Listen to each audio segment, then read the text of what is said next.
What's up, Giants fans, Knicks fans, Hub watchers, What's up, YouTube Giants fans, subscribers, Twitter and Instagram followers, along with the Rumble subscribers. I'm forgetting them low key because it's been a minute since I've been uploading like more than once a week. I'm gonna keep it real with you. It's been like once a week for basically the entirety of the past month. My YouTube check hit yesterday, and I was like, damn. What happened? What happened? You know what I mean? Yo, shout out to Taj in the chat. What's up, man? How you doing? But like, I'm never. And me and KB, we talk about this like a good amount of times off camera. Like we never want to force content. And any good content creator, they have that mindset. That's why, like, if you just all of y'all, if you go to your subscriptions and you look at dudes that make Giants content, like, it's not just been me. It hasn't just been him. Like everybody's Right. been sort of like a little break because once you start forcing content, it's not good.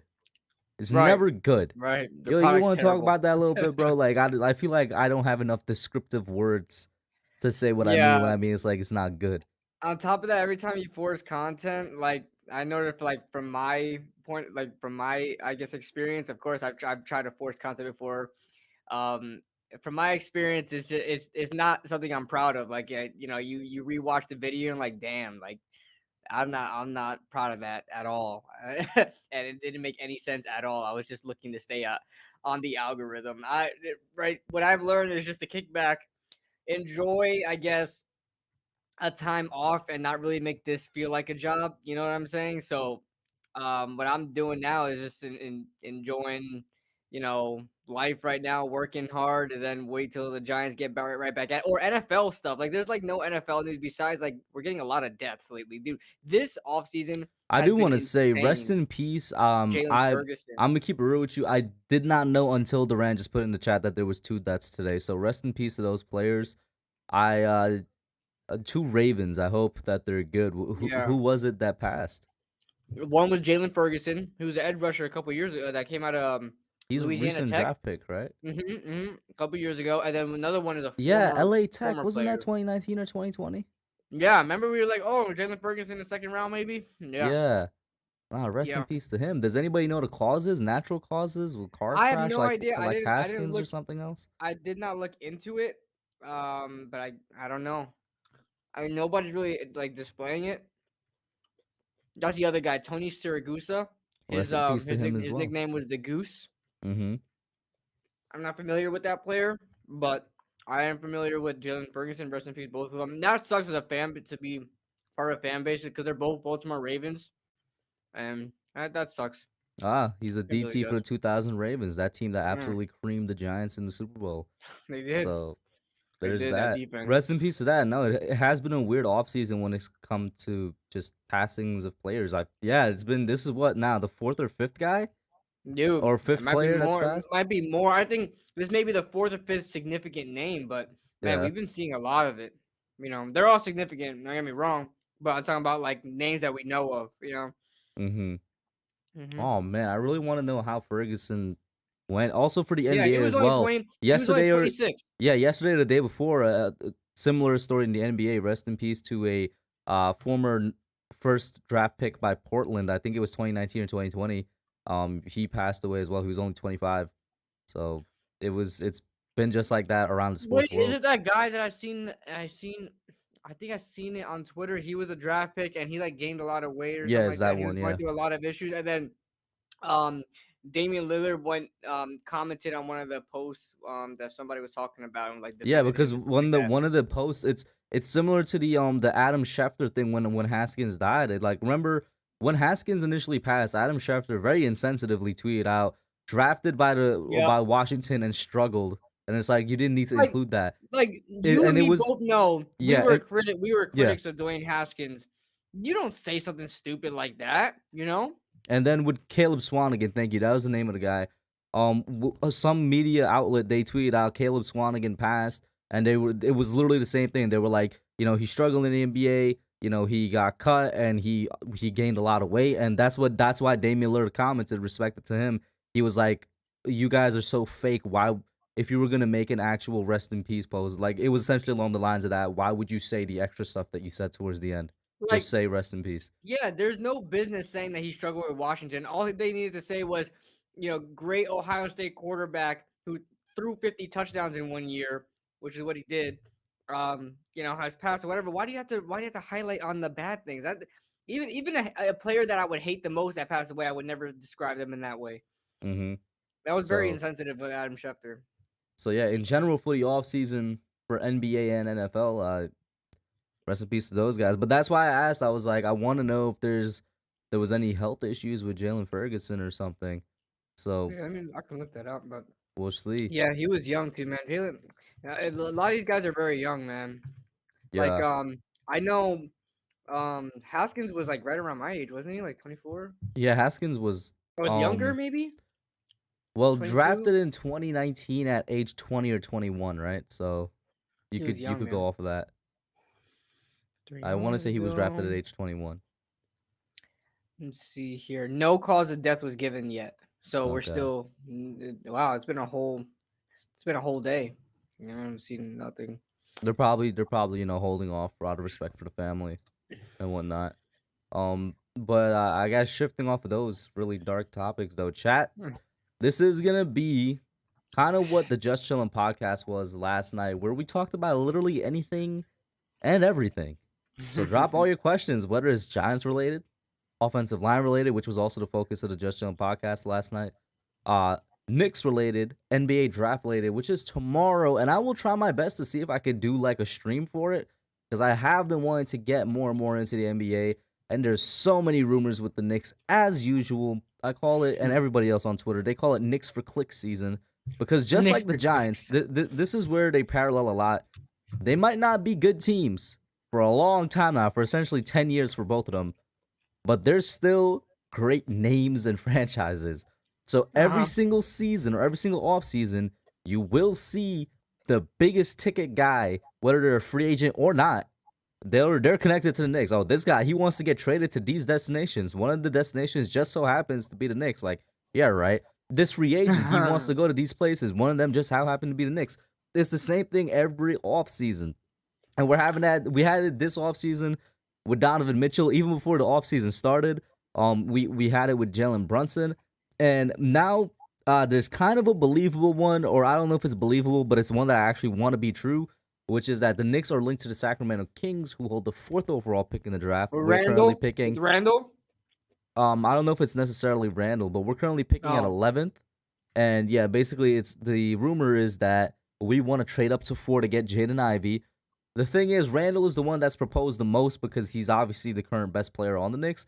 However, logically, it makes no sense for the Kings to be running a front court of Randall and Sabonis. They're the same player. You're not. How is that gonna work? And none of them is gonna sit on the bench. None of them should sit on the bench. They're both starting quality players, but you're running two of the same guys at your power forward and center position. Who's gonna be getting you your rebounds? Who's gonna be a defensive guy in the paint? Like Sabonis is already a power forward that they basically have playing center when he should be playing power forward. I don't and see it happening. How much is Randall making for the Kings, a garbage team, to be taking on a contract like that? Randall Doesn't he have? is no, bro. What a lot of people forget is that Randall took the most team friendly deal after Oh, 2020 okay, when he had the season with us. He took a okay. very team friendly deal. So I don't know, man. The thing is though, and I was just in the spaces with shout out Luca from Boys in the Big Apple. There was a couple of other Knicks content creators in there. A couple of guys who have like legitimate sources that were bringing up points and whatnot. And basically, what they were saying, obviously, I want the chat's thoughts. KB is even more casual of a fan than I am when it comes to New York Knicks, but I know he knows about Manuel quickly, the guy we drafted in 2020, right? That No, CBS Sports said no, what? don't That's trade him. that Don't trade the CBS man. Sports says was a bad pick, but he's a really good pick, and the Knicks need to use him way more. They barely use him as is. But no, yeah, it's like it's gonna come down to one thing that a lot of Knicks fans don't want to do, and it's like Emmanuel quickly, for example, might be a deal breaker for the Kings, where it's like they would just have to toss him into the deal, and they're gonna give us 4th overall. And what it comes down to is how much do they really think Jaden Ivey is going to be a superstar in this league? And with all the Well, hype that's around him, and with all the may I hype ask that's what around the position? trade in general, it's like if they believe he's gonna be a superstar, then you probably should give up Emmanuel Quickly, even though I think Emmanuel Quickly could be a really good point guard in this league. May I ask what position this guy plays? He's a guard. He's probably gonna slide in as shooting guard if we like get IQ. If we don't get IQ, I mean, like if IQ ends up in the package, I guess he'll start at point guard for us, or maybe we still have Derrick Rose and we'll run Rose at the point, Ivy at shooting, and Barrett at the three. But he Okay. plays guard, but he's definitely, in my opinion, more suited to play shooting guard. Okay. So yeah, Okay. See what happens there. And also another thing I don't know too. I'm very casual NBA fan here. Okay, you guys gotta bear with me. Okay, I and try my I am best. also a casual fan as well, so bear Yeah, with me at I times try too. my best to try to keep up. But man, once I if I put my focus on football, it's like it's football or nothing else. But with NBA, does the free agency period begin after the draft? Yeah, it's switched from whatever the NFL is. They're switched. Oh, they're switched. Okay, so they Yeah, have the draft first, and then they go into free agency. yeah. Yo, that is so like good for the organizations because they can literally draft their players and whatever player they missed on, like position that they missed on, they can just address it in free agency that easily. Mm-hmm. Like in the NFL, you have to like I don't know, kind of predict what kind of players you'll end up with, or what kind of positions you'll end up with at certain spots in the draft, and then try to sign free agents and before that. That's crazy. Mm-hmm. That's cool though. I like that.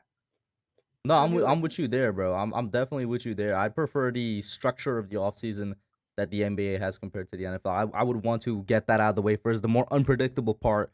That way I could fill in what I need to with free agency. But yeah, no, so to give you a little bit of a rundown, KB, like the best players in this draft are like center slash power forwards. Like that's what the first three picks are gonna be. It's gonna be like three Mhm. guys that could play center and power forward in a row. And then it's gonna be Jaden Ivey. So he's like the best guard You in guys the guard. draft, which is partly the reason, or I would say a good amount of the reason that the Knicks have been interested in him for a while. And during March Madness, I was one of the many Knicks fans that watched this man, Jaden Ivey. Like everybody going into it, we already knew of him, but going into it, we're like, we want to see what his performance is like. And he actually carried his team Purdue to like a really deep-ish March Madness run. Like he did a lot during that Man, run to solidify himself as one of the best man, players in the draft. I wish I can get freaking more involved in some basketball, man. It's just like something happening every day with basketball, you know? Mm-hmm.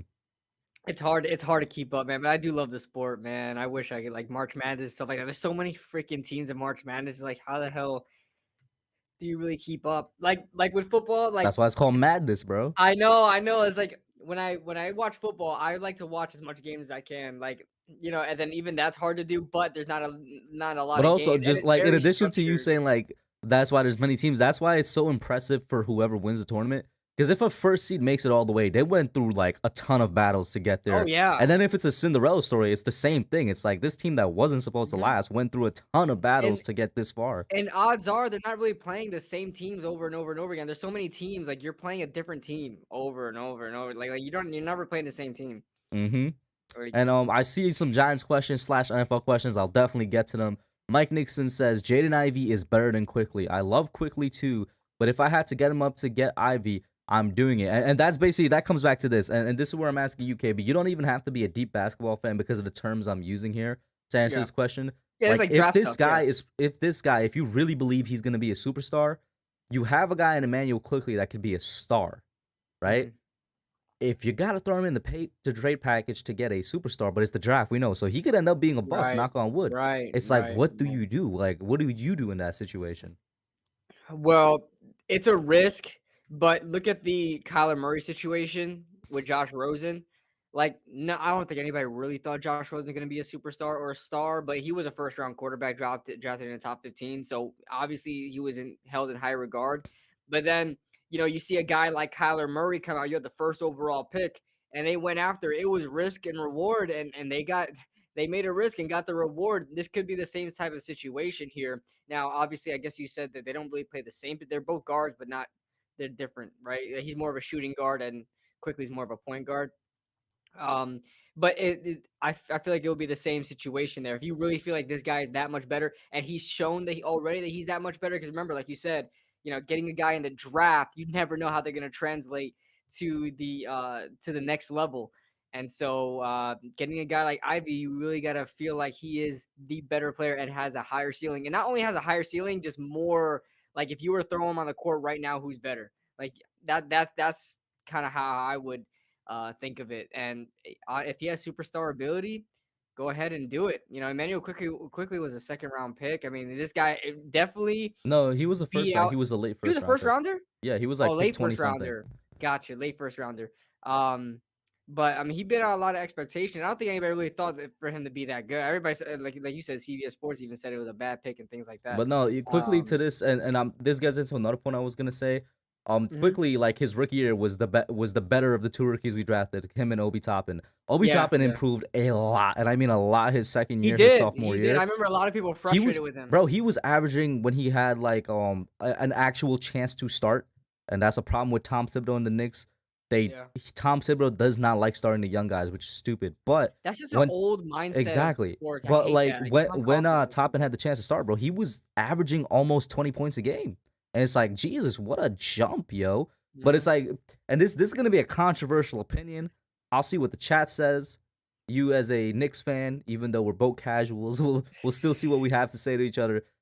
Even though Toppin made that improvement and he was supposed to be the better player coming out, and people see, they're like, yo, we're still not playing this man nearly as enough as we should.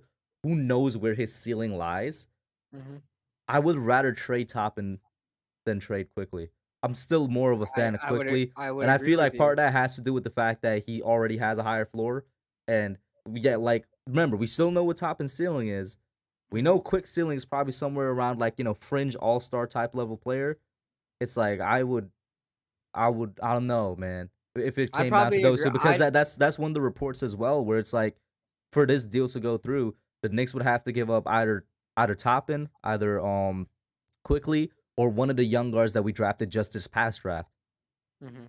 I'd probably be with you. I'd probably say, well, here's the thing though. Do you think Toppin would garner more value in a trade? Like just looking at it like from the outside looking in. Like, do you Well, feel like in a trade with the situation, Toppin? Kings, I don't know. It really depends, right? Because Mhm. they're looking at, the rumors is all saying they're looking at Keegan Murray, who I believe is a forward. But even if I'm just misremembering what position he plays, what they need anyway is a power forward to play next to Demonte Sabonis, and they would gain that in Obi Toppin if he's part of the trade. Okay. Well, then I guess I would say Toppin more so. If we really want to hold on to Emmanuel quickly, then you know Yeah, probably and probably then trade Toppin. there was a tweet I saw today, which I also completely agree with it. It's like if the Knicks don't make the move because they want to keep Emmanuel quickly so bad, but we go into the season and Tom Thibodeau is still not starting the young guys, then we made a mistake. And I'm like, I completely agree with that. I'll be so angry as a fan. Why did we keep this man when we had a chance to get a talent like Ivy and we're not even starting him? That would anger me to no end. We're using him the same way we were last year, which was a mistake. Didn't towards the end of the last year, I could be wrong. Towards the end of the last year, weren't the younger guys starting more They often? were playing a little bit more, but it's like Hmm. what, for like the last month of the season, bro? Right, right, You know what I right. mean? Like it's still Tom Thibodeau It's such an at the end of old the mindset. day. I hate that. I hate like look at I can't even. I guess you could look at our team now, right? Brian Daboll is kind of like, and we knew right when these guys were hired that we knew that they have more of a new school sort of approach to things, Daboll and Shane, because now you see like rookies out there starting and like starting like Daniel Bellinger right off the rip starting. Even guys like Cordell Flott and Dane Belton are getting first team reps and stuff like that, and like significant first team reps. So I don't know. I hate that. Like Tom Coughlin used to do that with not starting his players. He would always like I wouldn't say, I'm not gonna say Odell because Odell was hurt in his first offseason, but this is a lot of times where rookies were drafted and were not starting off the rip, and it was kind of stupid.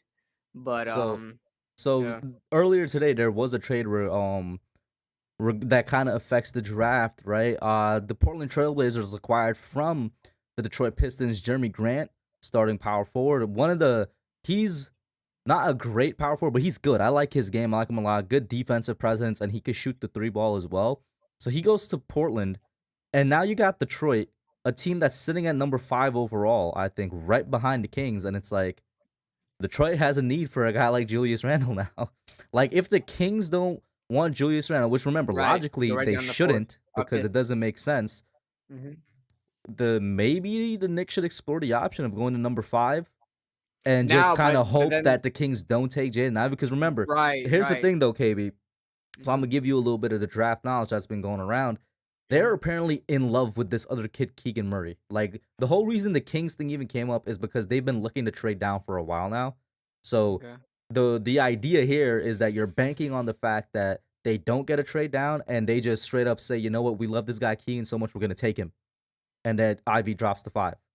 I don't know how likely that is to happen, but if you can't get a deal going with the Kings, I don't know. Would you trade up then with the guys right behind him and pray that they don't take Ivy? That's a good idea if you really feel like they're not gonna go Ivy, and then you won't wasted a trade up. But and then if I'm not mistaken, the Pistons have a young guard, right? Yeah, De'Aaron. No, Cade Cunningham, bro, number one Cade overall pick, Cunningham. bro. Yeah, But yeah. here's the So thing: Cade plays point guard.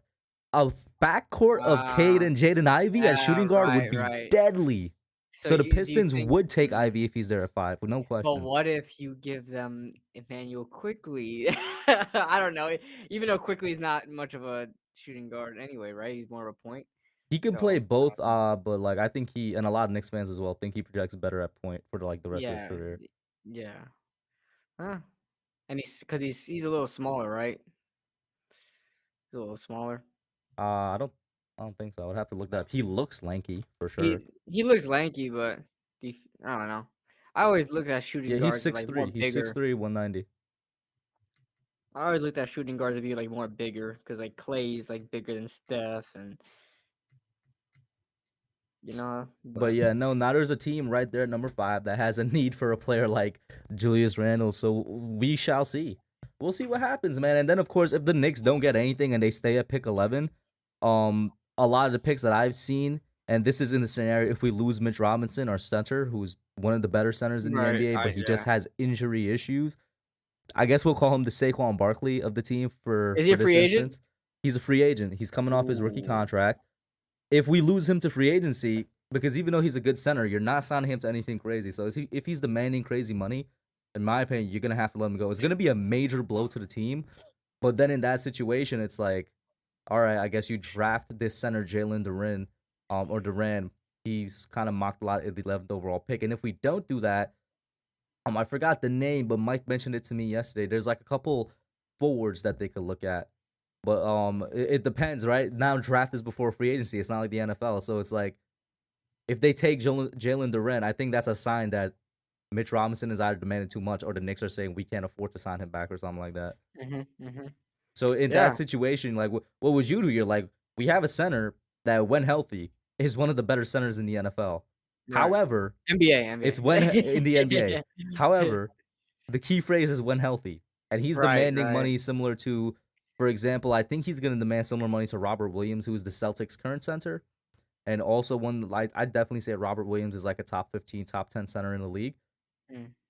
Mitch, this might come as a hot take because we're talking about a Celtics player as a Knicks fan. I don't think Mitch is as good as Robert Williams. Like Robert Williams has a little bit of a shot, which Mitch doesn't. He's a really great defensive presence, really good rebounder, amazing rim protector. This man like at one point led the NBA in blocks, but like Williams has a little bit more offense to him. Mhm. So if he's demanding similar money to that, I'm like, I honestly don't know, Mitch. I honestly don't know, man. I don't know. Yeah, and especially of Mitch's injury concerns too. It's not, you know, just hearing it as a Giants fan, I hear injury concerns. I'm like, oh, I don't want him. I don't want to resign. I'm tired of that, man. The best ability is availability. I don't care how talented you are, man. You gotta stay on the field. Mm-hmm. You know, So my. go Mhm. ahead, go ahead. I said I was gonna say like my only thing is that like offering Mitch a decent, not a big contract, but a decent contract, just not having a lot of guaranteed money because the risk of him being injured, having that guaranteed money being lower may kind of soften the blow of a maybe a potentially a bigger contract, have like more incentive based, decent contract for Mitch and have his like availability as one of those incentives. So that'll be something they could look into. But of course, you don't want to throw the bag at him if he has injury concerns, and then they're gonna have to use other. Do we still have Nerlens Noel, or he's a free agent We as well? do, But even though I love Noel and he's a great defensive presence as well, he also one has injury issues, Damn. and two, I think he's on the last year of his contract, and his Yeah. contract was a little Mhm. bit of an over, not too much, but a little bit of an overpay to begin with. So it would make sense for them to shop him around too to just get that off the books now and get something for him before he just leaves for nothing next year. Yeah, yeah. I like Mitch, man. I would watch I highlights have of his him. He's autograph, pretty bro. cool. Oh, that's dope, man. And he's a pretty chill dude, man. I He remember I is. seen like his Knicks show a little couple years ago, maybe a couple months ago. I've seen he like own his own show with the Knicks. That was pretty Yeah. cool. So I mean, I would love to keep him, man. He's one of my favorite players on the team, but it's like Yeah. comes down to money, bro. It's like, Yeah, damn. and that's the only thing with that's the only obviously there's gonna be a negative downside when you switch it and you have the draft first, then free agency because you really don't know how you're gonna attack free agency. You don't even know how you're gonna like replace or like you don't know what's gonna happen with Mitch Robinson. So then when you're in the first round, 11th overall pick, you're like, should we draft a center or are we actually gonna get this thing figured out with Mitch? And then if you draft a center, then Mitch is like, oh well, you drafted my replacement. I'm out, deuces. So I don't know. I don't know. And Hmm. when is the draft? You said Tomorrow. tomorrow. Yeah. Oh So man. yo, So if you're I got down, I to. was already planning on streaming it anyway. Basically doing I it I live on the I channel. could if you yeah if I could join in, I'm not gonna be much use as a commentator because Yeah, but you could I'm just not gonna watch know. along and Yeah, react. yeah, yeah, I'm not gonna know what the hell's going You know on. what I'm But saying? hey, I'll watch for the Yeah, fun. I'll slide you both the StreamYard link and I'll slide you the Stream East link that we're gonna be watching on Oh, for cool, sure. cool, cool. But All right. so yeah, with all that being said, let's now switch over to the NFL side, Giants side, NFC East side. First with a question from Olivia, and she says, "How would you rank the wide receiver cores in the NFC East? Which core is Oh, in a better position to succeed?" Thank you in advance. Well, thank you for the question. Let me hear you. How would you rank the wide receiver cores in the NFC East? well, let's see. Let's That's go through it. Okay, that's so actually, that's you a know, really the good NFC question. East gets a lot of crap, but low key when it comes to wide receiver cores, I think as a division we have. I actually think We're we have always one one of the of the better strongest. divisions. We're Yeah. always one of the better divisions when it comes to pass catchers, though. So all right, so now you really have to go through it. So the Cowboys lost Mari Cooper. They still have Gallup and they still have CD. And then besides that, I know they drafted Jalen Tolbert, did they? Um, I CD as a number one is gonna be fine. Michael Gallup as number two is gonna be fine. My only question is their depth behind that. I'm not sure if they did nothing in free agency, so I doubt they even addressed receiver in free agency. So there's the Cowboys. Then we've got the Commanders, the Commies. And they've got Terry McLaurin, they've got Curtis Samuel and De'Ami Brown, and they drafted Jahan Dotson. Ooh, Jahan Dotson. Ah, I think the Commies may be a little bit overrated. I don't see a lot of variety in their receiving core. I mean, although Terry McLaurin is a outside receiver, he's still like a I don't know, not a guy with a lot of catch radius. And then Curtis Samuel is obviously like a Debo Samuel type player. Curtis Samuel, Debo Samuel. That makes sense. They have very similar roles to each other. And then you got De'Ami Brown is just a slot dude. And Jahan Dotson, dude, Jahan Dotson's just like De'Ami Brown. Like they're the same player. Jahan Dotson's just better, I don't know but if they're you're the in a same position player. to say that because we drafted technically the I same I know, I archetype. know, I know. I trust me, I know. But if you look at if you look at De'Ami Brown and what he's good at, he's a soft spot in the zone finder. So Jahan Dotson the same thing. And now they made good money doing that, but I'm not I don't really care for them too much. Jahan Dotson was very overrated in my book. I know we got a lot of Penn State fans that are Giants fans. So Mike Nixon, I'm sorry, but my bro. But um there's that, and then you got the Eagle. Oh, the Eagles. First of all, the Eagles is number one. I have to. I'm sorry. I just have to. But you have AJ I mean, their Brown, first two, that's like AJ Brown, thunder Devontae Smith, and lightning. bro. Yeah, Like that that blows first two is everybody a out the 1-2 water. punch, bro. Like there's nothing. Yeah, like I forget about their freaking depth. I don't even. What is their depth? Their depth is not. Greg Ward's not terrible. He's there when they need him. He's not like a drop machine. Jalen Rager's the drop machine, but um, I get Jalen Rager will be coming in as their third or fourth receiver. So there's that. And then you got the Giants. The Giants have such a high potential, but I know they're not going to produce. I just know.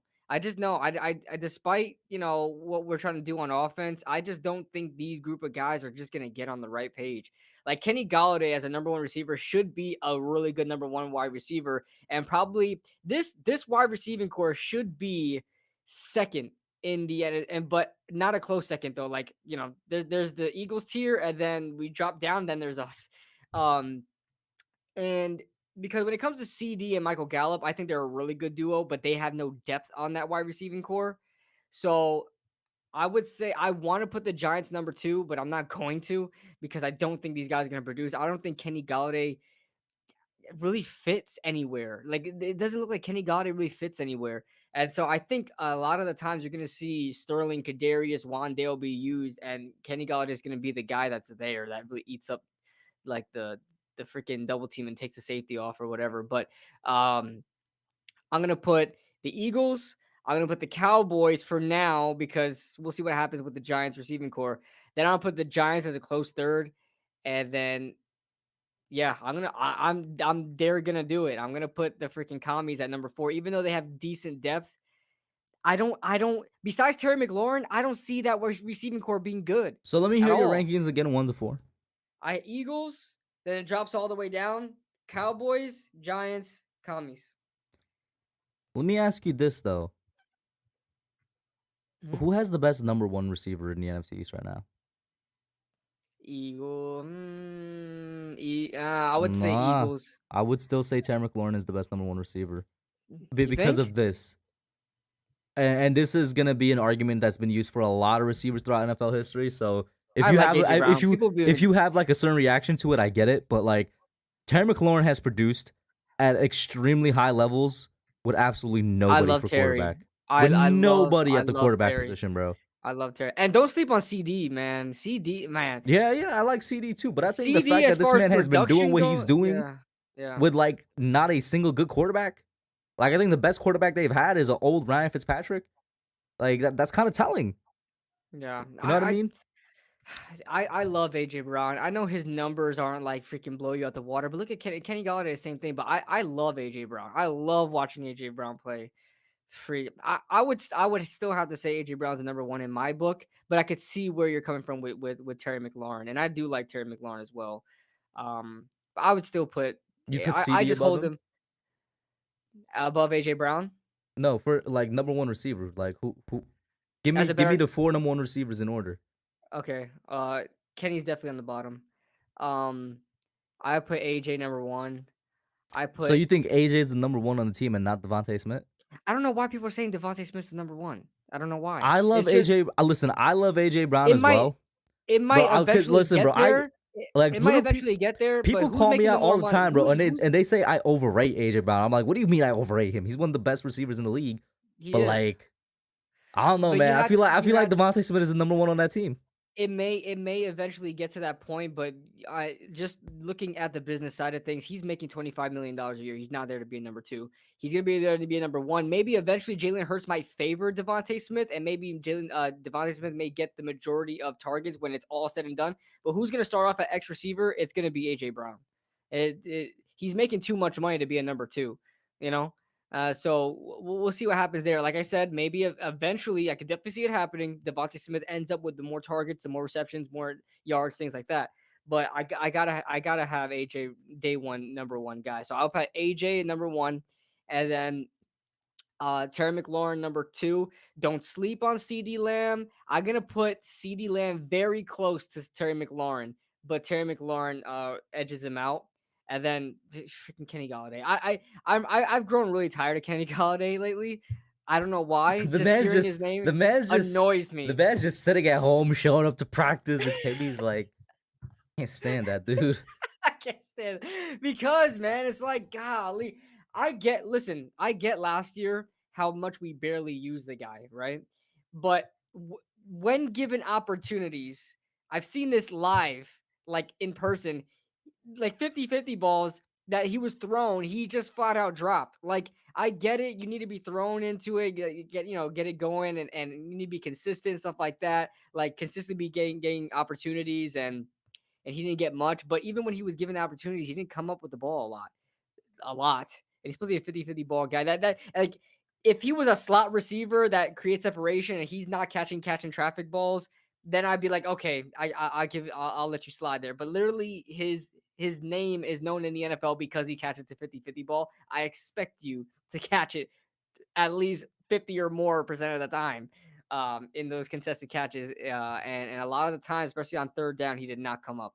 So maybe I'm wrong. Maybe I'm looking at the negatives more than the positives because there were some times where he came up big. That Saints game, the Saints game, he came up big for us. That was his best game by far. He only had 117 yards.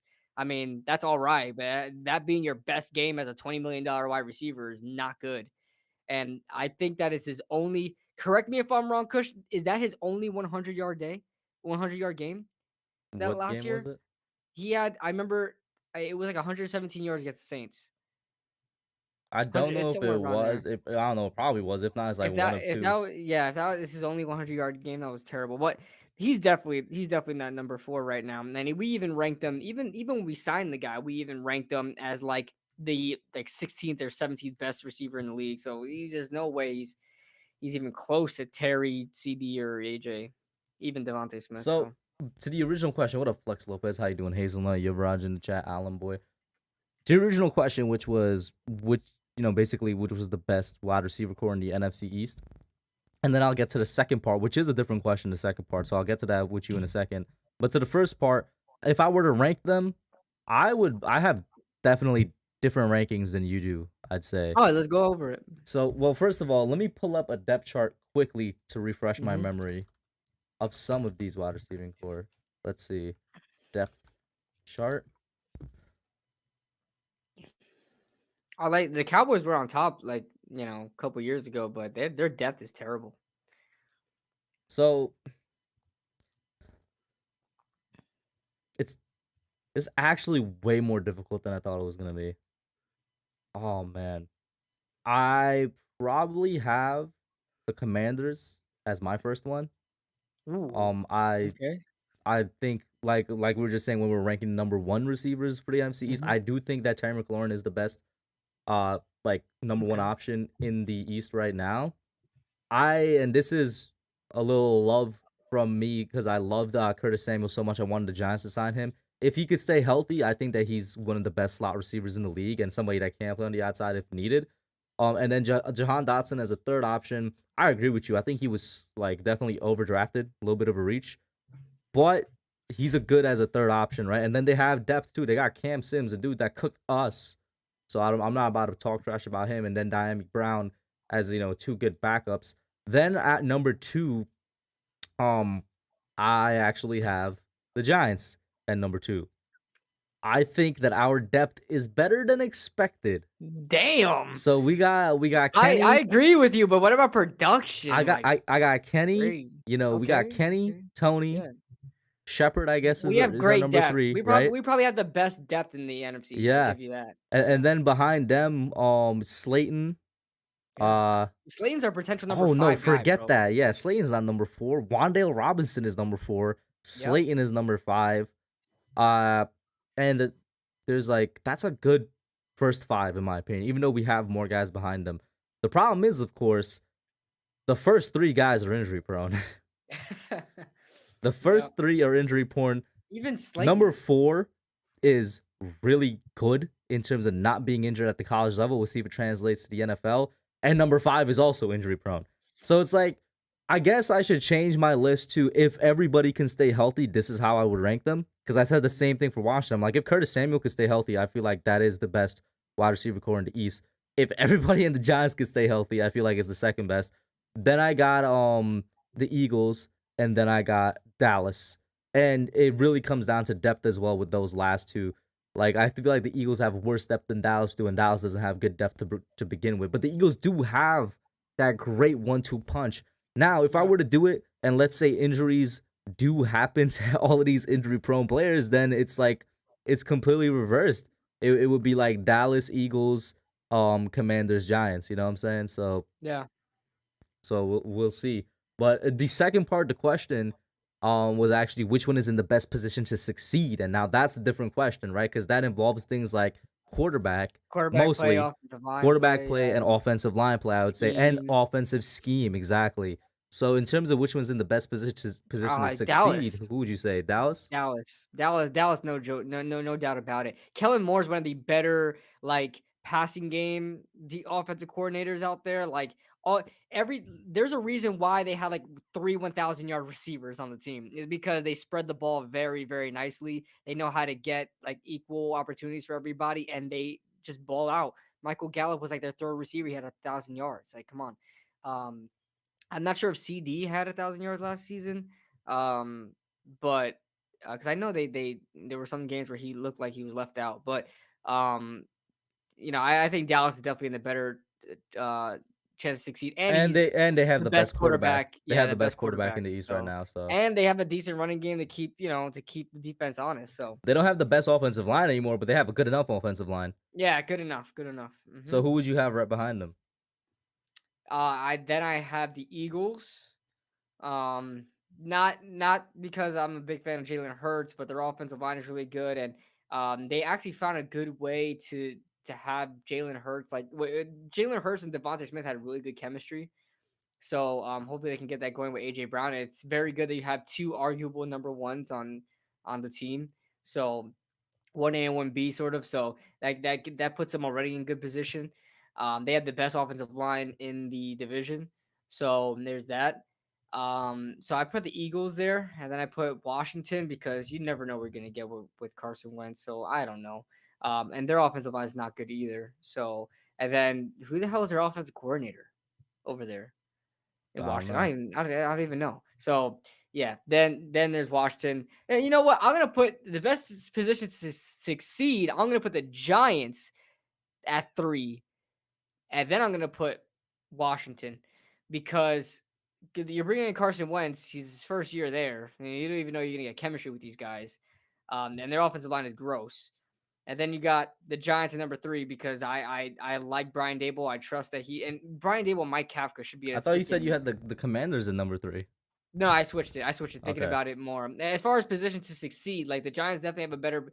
The Washington receiving core has a long uphill battle to go to go through, and it's not them. They're fine. They're talented, but you got a bad offensive line. You got a quarterback that's freaking Jekyll and Hyde, and who the hell is your offensive coordinator? I don't know. So they got an uphill battle for them, but the Giants are in very good positions to succeed. They have great depth, so even if like you said, we said our top 3 guys are very injury prone. We have depth back there, and then you have I would say just under average offensive line. Um, just on their average. We'll see what happens there, but definitely an improved offensive line. Daniel Jones has chemistry with some of these some of these wide receivers, and bringing in Dable and Kafka helps out a lot. So I'd say supporting cast definitely the Giants are in 3, and then Washington at 4.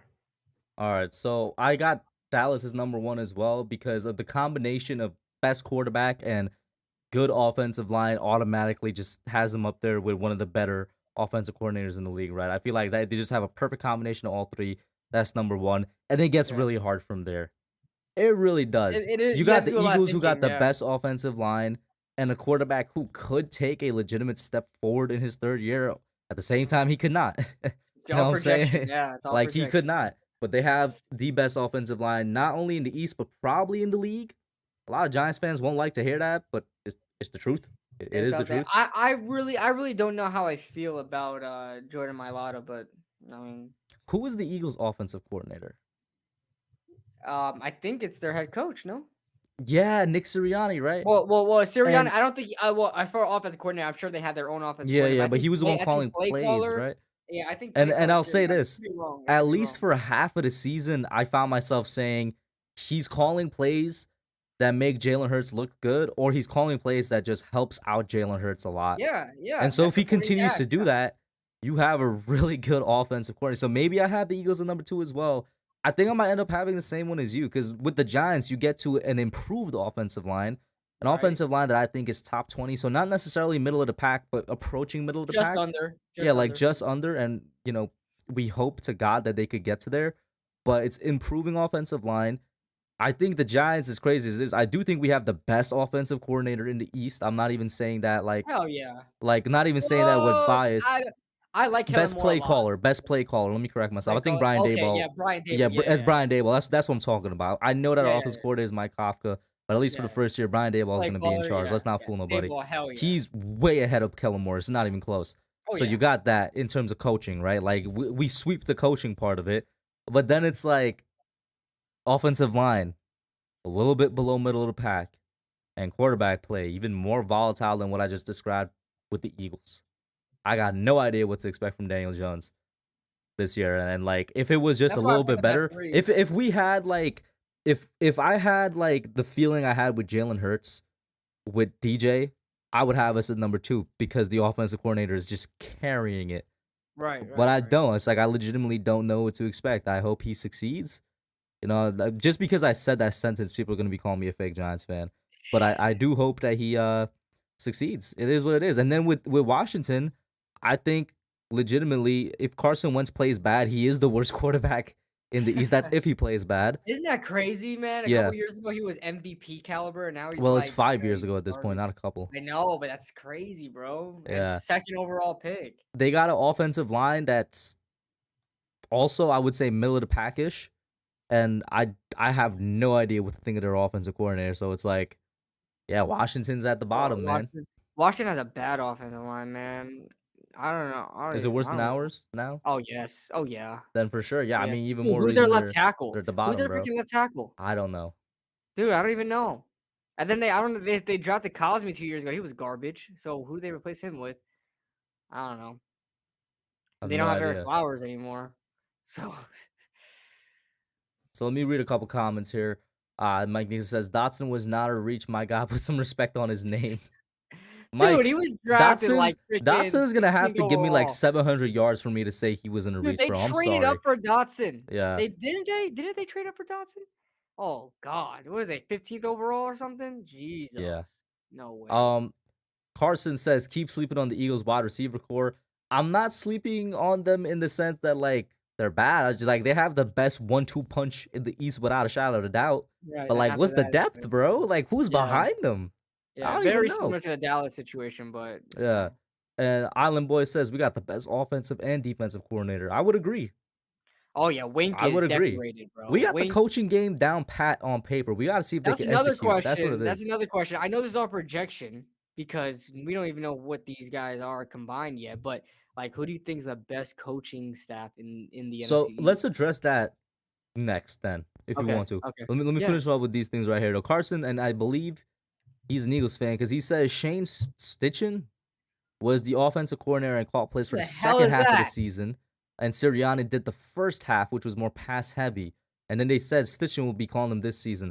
So I'm gonna ask you this: Steichen. I might actually put the Eagles at 3 because I feel like you guys are in a better spot if Nick Sirianni is calling plays. So I'm gonna ask you as an Eagles fan, who do you prefer? I'm gonna actually ask you Right, that. And then right. Flex Lopez says, if we win 3 to 4 straight games, we gotta talk about it. In what context? You talking about the start of the season? Of course, we're gonna talk about it. Oh hell yeah, dude! If we come out the bat getting the same amount of wins that we finished last year with, already it's a W this season, Yeah. bro. And Like I don't even I've care. said this for a while, but I am really, really trying to go to the week 2 primetime game home opener against Dallas because I've given my reasons before and it just lines up with week 2, bro. I want to go to a game in the first half of the season instead of the second half, which is what I've been doing all the Right. time because at Yeah. least we're still competing for something in the first half, right? It's also warmer. And then I've never been to a primetime game. I'm like, all this lines up with the home opener against Dallas, bro. That's all I'm saying. So it's like, if that's legitimately a thing, bro, I'll let you know. I'm gonna see if I could actually round up some people and we could do it better this time. We'll try and get like same seats in the same section and whatnot. But I'll see. But like that's what I really am thinking about in terms of going this year. All right, Mike. Mike is out. Yeah, man, have a good one, bro. Shout out to Rick Flair in the chat. What's up, bro? He says Giants are going 11-6 in Super Bowl. And to confirm, I do real well with the ladies. Okay, bro. Okay. Okay, so go ahead, man. Let's start off with yours. Best coaching staff. So Okay. number Oh, 4. you got a super chat as well. Oh, shout out to that came in literally just in time. Shout out to Yeah. Tudo for the $5 super chat. I appreciate it, bro. He says, "Salute Cushion KB. Drop by the office to pay our proper respects, and for all Giants fans around the world, slap all stinky Boyd losers out the door. Forget about it. Thank you, Tudo." Now go Thank ahead you. with your ranking and explanation, man. Okay, so as far as listen, man, listen, people are gonna say I'm a homer for this, and listen, I don't like to be that guy. I really don't.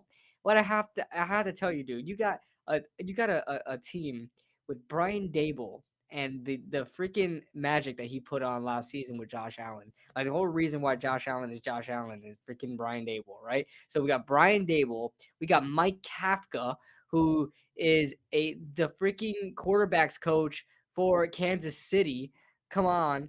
And then you got Wink Martindale, who was literally broke NFL Twitter when he was dropped by the Ravens. Okay, you put those three guys together, and I'm sorry, that is definitely the best like main coaching staff in the NFC East. You named It two has guys to and then be. said you said put three guys together.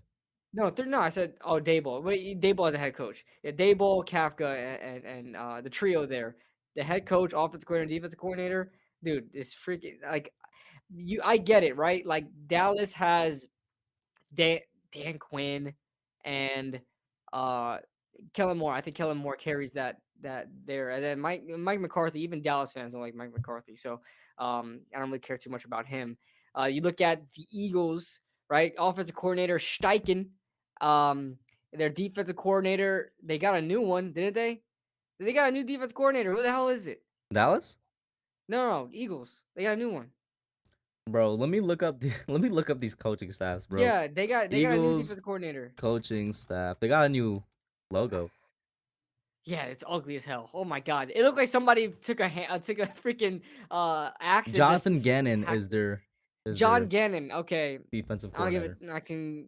I don't give a damn about Jonathan Gannon. And then Nick Sirianni honestly did a really good job in his first year as head coach. So I have high expectations for him in the second year. But who the hell is Steichen and John Gannon? Don't really care too much about. Um, and then Washington, Ron Rivera is Ron Rivera did a good job with the team the first year. Um, I don't know the offense or defense. I think who the Jack Del Rio is their defense coordinator. And I like Del Rio. He's not terrible.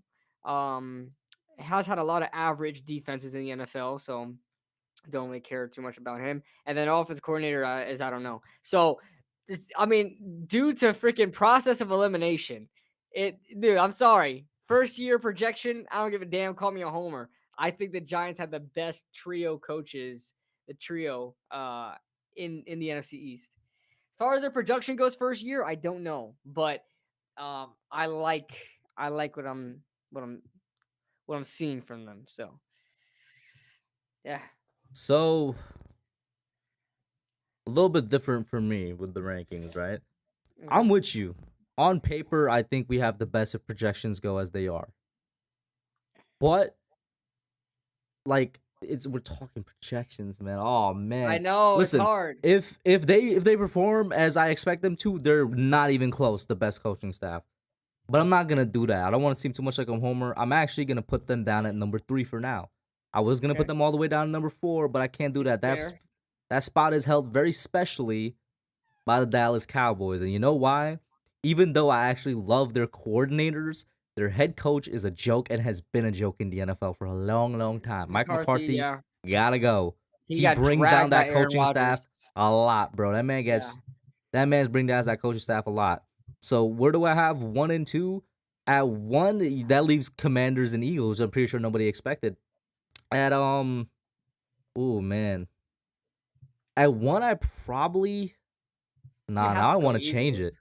You have to go I Eagles would for go me. Eagles. Yeah, I would go Eagles over Commanders, but that's a nasty lineup. So you know what? I'm gonna go Eagles, Giants, Commanders, Cowboys, bro. Okay. Yeah. Yeah. Yeah, and like I said, I I know like I just saw Ian Bryan's comment. I actually love the coordinators that Dallas has, but I think they're and head coach matters when you're considering a coaching staff. it I does. It think their does. head coach brings down that a lot, man. He's not a good head coach. He should have been Yeah. fired, in my opinion, Yeah. last season. So And I guess the only downside of putting the Giants at number one is I guess you could really obviously we know what we have in Wink. We don't really know what we have in Kafka, but we could assume that coming from Kansas City, it's probably going to be something good. But Brian Dable is the only one really going to a really new position from, it's not easy going from just offensive coordinator to head coach. You have totally different responsibilities. You're responsible for all three phases of the game now. And so it could be a situation where Brian Dable is just a really good coordinator, not a good head coach. But I'm going to project that, especially with him, should be coming out as a play caller. Um, I think he's gonna succeed, man. I really do. I love Dable. I love. I We don't know if he's the guy. We don't know if he's gonna be in the Giants history books. But as we all crowned freaking Joe Judge to be, yeah, man, I'm guilty of that.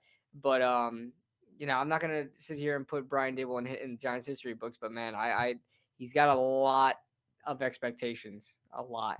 So, yep. Let me get these comments here. Carson responded to my question. He said he would rather have Steichen. He was smart enough to realize the pass heavy offense wasn't it. He implemented the run attack that led them to the playoffs. I believe if Hurts progresses as a passer, Steichen will be able to implement and mix both.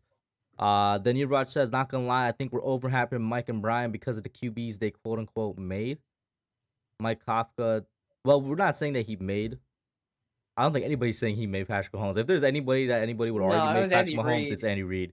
But it's Yeah. definitely working within that offense, is what people are saying. And Brian Daboll, I'll definitely say that man had a huge role in making Josh Allen what he had today. Anybody that thinks that he wasn't a vital part of Josh Allen's development is you haven't been watching, man.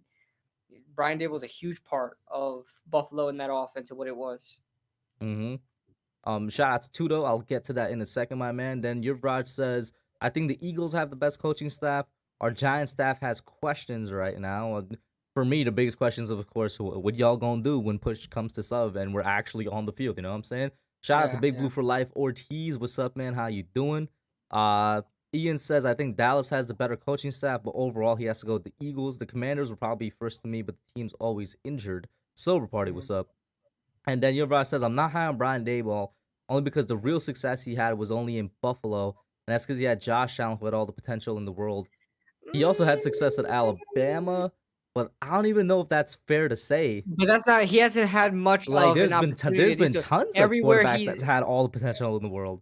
But here's the thing, you have to drafting a quarterback with high potential is just half the battle. There are a lot of quarterbacks that never hit their stride. There are a lot of quarterbacks that you can't unlock that potential. Brian Dable was able to unlock that. Let's remember, Brian Dable was there the first 2 years. Josh Allen looked like an absolute bum.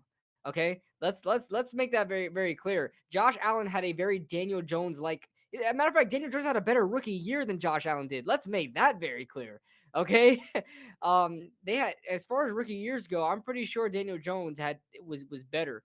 And the freaking turnovers were very similar, if I'm not mistaken.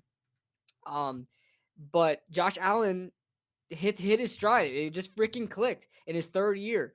And then going on to his fourth year, where he was like regarded now as a top five quarterback, Brian Dable is definitely a huge part of that. Okay, you're not there for 2 years watching your quarterback suck, and then you're not part of his success. So something clicked, and it wasn't just Josh Allen woke up the next day and said, "I'm going to be good at quarterback." It was the people around him, and Brian Dable. I'm pretty sure it was in his ear throughout those 4 years. So yeah. Mm-hmm. Shout out to Tudo for the $5 super chat. He says, Kush, good roster on paper, don't mean a jack. If by accident you spill your coffee on that paper, that same paper's thrown in the trash and forget about it. I'm assuming he's referring to the coach talk that we had because Tudo was always somebody last year that said when we were struggling, if you got the right ingredients and the food ain't coming out good, then it's the chef. So we shall see That is what pretty happens. much what I said last year, and that's a great analogy because that's pretty much what I said last year. Remember we were talking about we're like, damn, look at this roster on paper. It looks good. It looks good on paper. We had the right ingredients. We do honestly last year, bro. We did not have a terrible roster. We didn't. It was like comparable with the rest of the league, not the best in the league, but the rest of the league. Um, and I said this, especially from the defensive point of side of things, that defense is not very much different than the defense prior. And the fact that we go to next year and everybody sucks, even guys that have really had good years the year prior now sucks in this defense, tells me that it has a lot to do with coaching and scheme than the players themselves. So yeah, that's a really good analogy, Tudo, and I full wholeheartedly agree with that. Hmm. Wholeheartedly agree with that. So let's see. Let's get to the offensive line because we went from wide receiver to coach staff. Let's talk about this offensive line, man. What are your expectation for this line going into the season?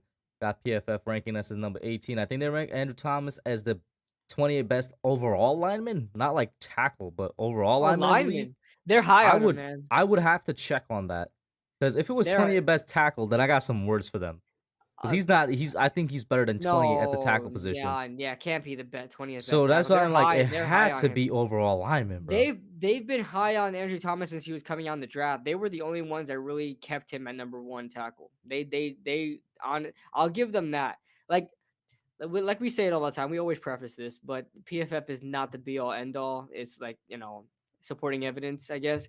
But one thing I do trust them on is trench play. Like defensive line, offensive line, they're pretty much on the mark with those type of things. I don't really like their wide receiver stuff and corner stuff and stuff like that, but I do like their offensive lineman ranking and stuff like that. And they've always been high on Andrew Thomas. In fact, they actually highlighted him on their Twitter page a couple days ago, talking about like he allowed like one sack and like 460 something pass blocks or whatever. I'm like, yeah, that's freaking good. And he was still injured. He was injured the majority of last year too. People forget that he just had surgery on that nagging ankle that he had. Hopefully that he comes back full 100% this time. But even last year, he was still dealing with a lot of that same ankle injury. So see what happens. But as far as the expectation for this offensive line, we touched on it a little bit like last week, I believe.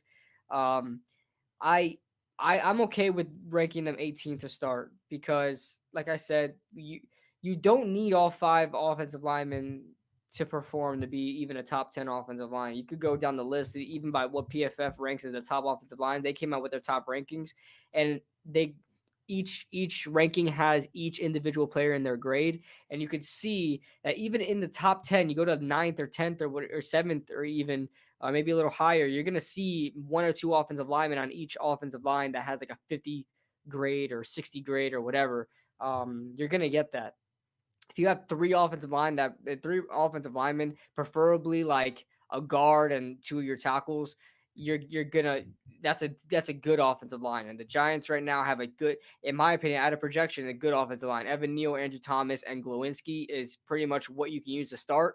And we'll see what happens with Feliciano and Lemieux. All right, I kind of agree with you, right? I'm a little bit optimistic for sure. Um, Andrew Thomas, and this was a question that came up last night actually, where somebody asked if Andrew Thomas goes down, is that the end of it for this offensive line? And I'm like, I would hope not because we have way better depth now. Like we have supreme depth now, is what I call it. Like We do. We have good depth. whether it's Matt Gano that takes his spot or even Matt Pert for a couple of games, even though like I will admit lost a lot of confidence in Matt Pert, but he's gonna be a backup that comes in for a couple of games, right? Or even if they slide Evan Neal over to the left side for Right. until Thomas comes Right. back, I'm like, I would hope that is not the case. If it's a case where Andrew Thomas goes out and like the offensive line is done, then it was definitely not as good as we thought it was, Mhm. and that means that man was carrying way more of a load than we expected. If that Yeah. happens at any point during this year right here, but one thing I will say is that I love what we did with it. Obviously, my projected one would be from left to right: Thomas, Azidu, who I'm still very high on, um, Feliciano, Lewinsky, and Neal. Although as of right now, I think the Giants have basically listed Shane Lemieux as the starting left guard, and Yeah. it's like, how Yeah. do you feel about that? Lemieux going with Lemieux still over Azidu, I or what's up with I it? think it's fair just because Azudu it's not like he came out as like a star guard coming Hmm. out or whatever. So Lemieux definitely gets a chance to try to prove himself that he's still the number one guy at that guard position coming off an injury. And apparently, from what I'm hearing, even right before he got injured last year, like he didn't give no reason to be benched. That's pretty much what I've been seeing. So we'll see what happens when training camp comes around when they put the pads on. But they haven't. I don't think Shea Lemieux really given a reason for him to be benched yet. So, if he looks like the better out of those players, and he obviously has seniority, I would let him go for the preseason and training camp and let him be the starter. And if Azudu can outperform him by day one or maybe after that, then give it to Azudu. But I'm okay with putting Shane Lemieux as starter for now. For now, I'm okay with that. I don't think Azudu like flat out just should be just given the role. Shout out to Tudo Azuri for the $5 super chat once again, my boy. Thank you. He says the key for the Giants to make it to the playoffs is to unleash Coach Wink and Coach Bobby Johnson from the O line to do what they do best and muscle out the opponents or out muscle the opponents. I mean, Bobby Johnson is an interesting hire that I'm still not too sure how to feel about. As crazy as it sounds, and I know it sounds crazy because our offensive line was not good last year, I was higher on the Rob Sale hire because Rob Sale, at least at the college level, was like an amazing offensive line coach and one of the best, if not the best, run game coordinators Yeah, at he's in Louisiana. Florida now. He's in Florida now, yeah.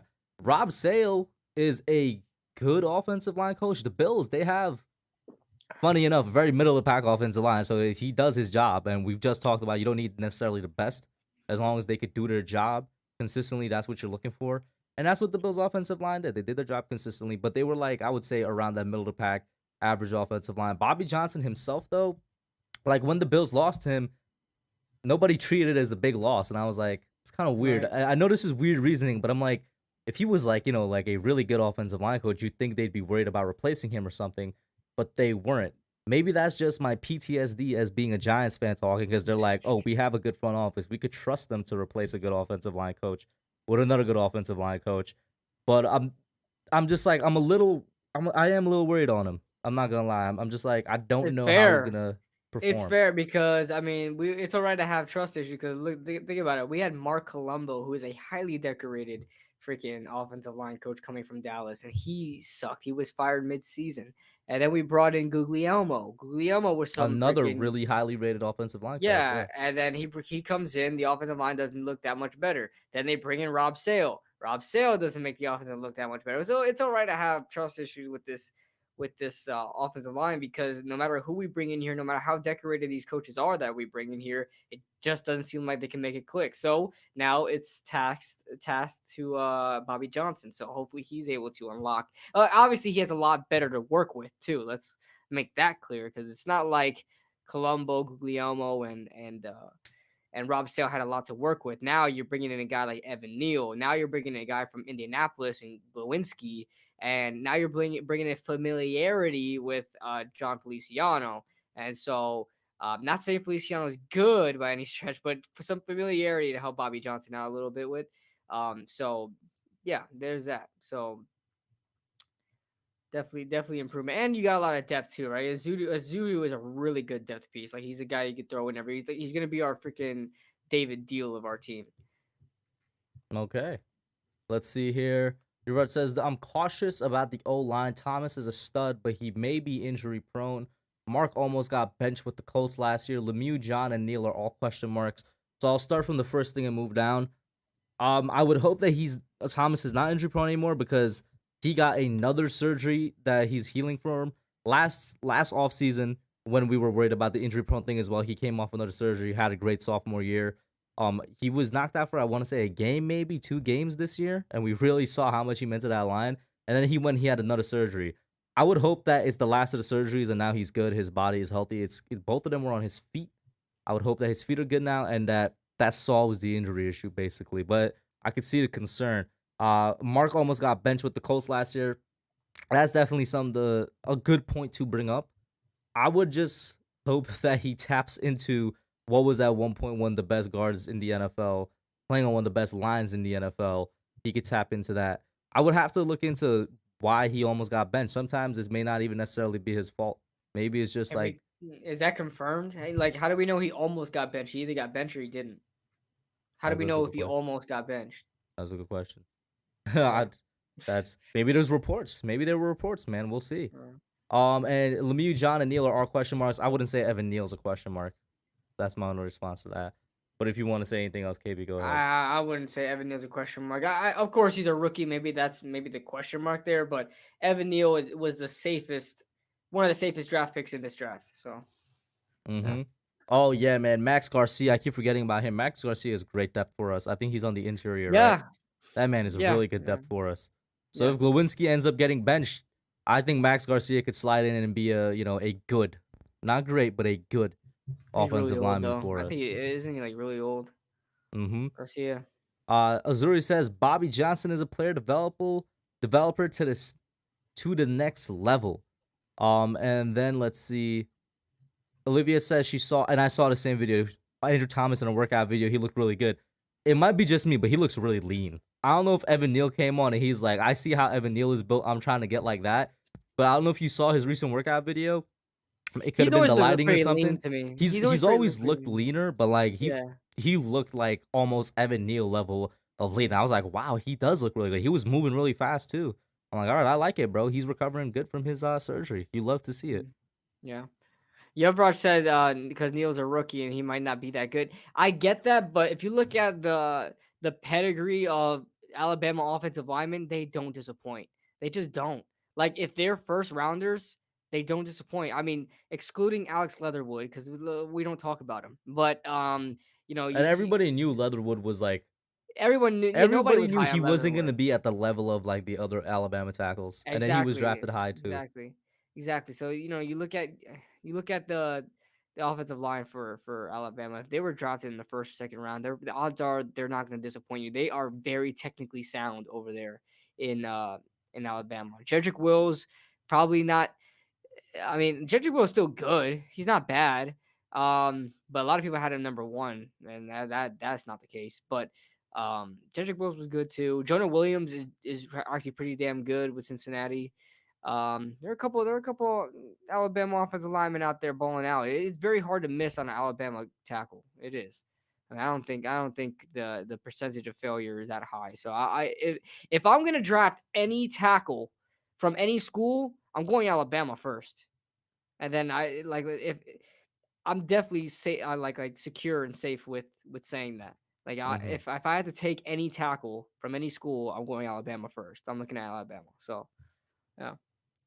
But I mean, yeah, unless you got anything else to talk about, I'm kind of a little out of topics and questions. We'll stay on here if anybody else got any questions and want to pop in the chat. But anything from you, KB, that you could think of or not? No, not really. I'm just anxious for training camp to start, man. We're still What's the basically a schedule month looking away, like? bro. Training camp like doesn't start until late April and it's late June right now, so What it's the basically a hell month did away. we do last couple years during this time? Like It's I funny felt you like mentioned that. I literally said on stream yesterday at the beginning of the stream, I'm like, this is the quietest off season we've ever had it because is. It is with like there's no talk. 2019, bro, we had the rookie Daniel Jones to talk about, the rookie Yeah, Dexter. There was a lot of that stuff going a lot of around. talk. A That lot of talk. alone, Yeah, for some reason, that carried us quite a bit. But it was like rookie quarterback with Pat Shermer. Eli Manning was still here, so it was like, is Eli gonna retire this year? And obviously, he did retiring and whatnot. And technically, 2018 wasn't what we expected it to be, but it was still a hopeful year. Then with yeah, 2020, brand new coaching staff, and that carried us a yeah. long time because we hired like the largest coaching staff ever, basically. And We it was did. like year There's a two lot to go Daniel after. Jones. Yeah, Yeah, there was yeah, a lot going on with 2020. 2021 last year was the biggest offseason we had in a while. Just in general, that carried us with the free agent acquisitions and whatnot. With 2022, even though it's like 2020 in the sense that we have a brand new coaching staff, like it was done relatively quickly. It was done right, pretty damn quickly. right. But also, what I've noticed is that a lot of the stuff that we would have usually talked about, like OTAs and minicamp and mandatory minicamp, were not, the media wasn't really allowed to cover it like they did in previous years. That's another reason. Like I Mm, remember for OTAs, I don't think the media was allowed at all to really say much, or it was like for the first couple practices they weren't allowed to say much. And then it mm, was like if you wanted any type of update on mandatory minicamp, you couldn't find it anywhere but the Giants website. So it's like they definitely were kind of keeping things in house a lot for some reason. yeah. So yeah. Yuvraj says quietest off season for the Giants or the whole NFL. Well, yes, for the Giants, Yuvraj. Obviously, I mean for the Giants, for Giants content creators. But I know. even for the NFL, it calmed down. It had a crazy start off with the quarterback shuffle and like all the trades Yeah, going on the and AFC now West and stuff. and But now it we still calmed don't even down know what's heavy. gonna happen with Yeah. Jimmy G and Baker. But yeah, A shout out to Danny Thomas for the $5 super chat. He says thoughts on Portland trading for Jeremy Grant, referring to the same trade I brought up earlier with how now the Pistons have a need for Julius Randle. So my thoughts on it, I like Jeremy Grant. I actually really do like him as a player. I think he's like like the definition of a perfect 3-and-D player. That man has really added a three-point shot to his game in the last couple of years, and he's still a really good defender at the power forward level. I've heard that he's wanted a bigger role in Detroit, and I guess Detroit felt like they couldn't give him that, so now he goes to Portland where he's going to be either a number 2 or number 3 option, and we'll see how that turns out. And even though I like him, though, I do have to say I don't see this as a game-breaking, game-changing move for Portland. I don't think this necessarily carries them deeper into playoffs than they would have been last year. That's what it is. It's like it's a good player, but it's not a game-changing move, basically. And in terms of the trade details, we'll have to see how he performs in Portland before I give my opinion. I know a lot of people on Twitter have said that Detroit got fleeced, basically, was it? Or they said somebody got fleeced. I forgot who, but we'll have to see how Jeremy Grant performs before I talk about that one. Then Timothy says, will the Giants trade Carter Coughlin and 2 second-rounders to the Saints for Eric McCoy? So that's a very, very specific trade, Timothy. I don't know, man. Well, that's a very, very specific trade that I can't really say much on, bro. But yeah. Yeah, Timothy is great, man, because he always puts his predictions like of trade, and they're really thoughtful. They're like you really gotta go ahead and think about it. But let's see, let's break this down. Will the Giants trade Carter Coughlin and 2 second-rounders? Do we have 2 second-rounders to the Saints for Eric McCoy and 2023 7th-rounder and cut Nick Gates? Well, why are we cutting Nick Gates? No, no, they like Eric McCoy over there. I don't think Carter Coughlin's gonna give and 2 second-rounders gonna give us Eric McCoy. But We'll see. I do like how thought out Timothy's trade scenarios are. But He yeah. comes with the heat with the trade scenarios in my He comment section. I does, love he it. does, and he has a breakdown too, yeah. Yeah.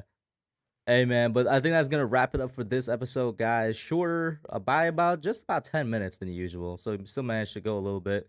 I want to say a shout out to everybody in the chat and everybody watching. We still managed to get 30 people, even though, like I said earlier, it's not just a really slow part of the off season for me and KB, but just for Giants YouTube in general. There's not much going on, so I appreciate Yeah. you guys still tuning in to hear about it, and of course any Knicks fans that were here for the first 30 minutes.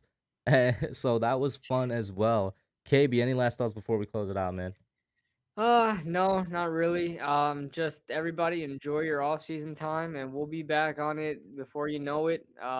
Making content for you guys. It's just like, we don't want to put anything out there for you guys that you guys are like feel like you're obligated to watch because it's the off season, and we don't want to feel like we're obligated to put out anything either. So, it just let's just all enjoy this time, in the off season, and we'll get right back on it when the NFL starts picking up again. And remember, I will be streaming the NBA draft tomorrow. I'll see if KB has time. He'll pop on. He'll let me know. Mhm. But I'll be on it, man. This should be an exciting one for us as Knicks fans. We'll see. That's it for now, guys. We're out. Peace.